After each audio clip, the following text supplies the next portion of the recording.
हल्ली मला सुनिधी चौहानची काळजी वाटायला लागली आहे. म्हणजे तिचं काय चाललंय हे तिलाच कळेना की काय असं वाटतंय. खरं तर ती ज्या क्षेत्रात आहे, संगीत क्षेत्रात, तिथे जे हवं ते तिच्याकडे अतिशय उत्तम आहे. म्हणजे आवाज, गाण्याची समज. 52 कशी सोनं म्हणावं, अशी ती गुणी कलाकार आहे. पण हल्ली ती स्वतःच हे विसरली आहे आणि वेगवेगळ्या गोष्टी करण्यात स्वतःचा एनर्जी वेस्ट करायला लागली.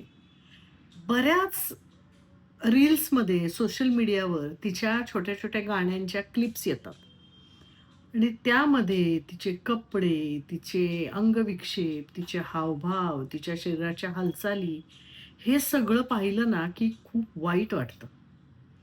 असं वाटतं, "बाई तू कशाला करतेस हे सगळं? शांत उभं राहून गायलीस, तरी सुद्धा लोक तुझ्याकडे 100% लक्ष देतील. अटेन्शनसाठी या सगळ्या फालतू गोष्टी करायची तुला गरज नाहीये खरं तर." आता ज्यांच्याकडे टॅलेंटच नाहीये, त्यांनी लोकांना आकर्षित करण्यासाठी करावेत वाटेल ते चाळे. पण तू कशाला करतेस? मला तर ती पूर्वीची लहानपणापासूनची सुनिधी चौहान आठवते आणि आता तिला पाहिलं, की खरंच तिळ-तिळ तुटतं म्हणतं ना, तसं होतं.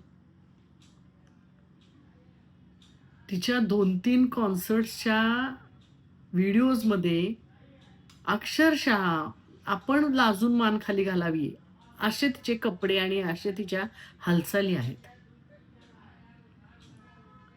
आपल्या जुन्या गायिका शांत 2 खांद्यावर पदर घेऊन गाणाऱ्या आणि आता या गायिका का असं करतात काही कळत नाही.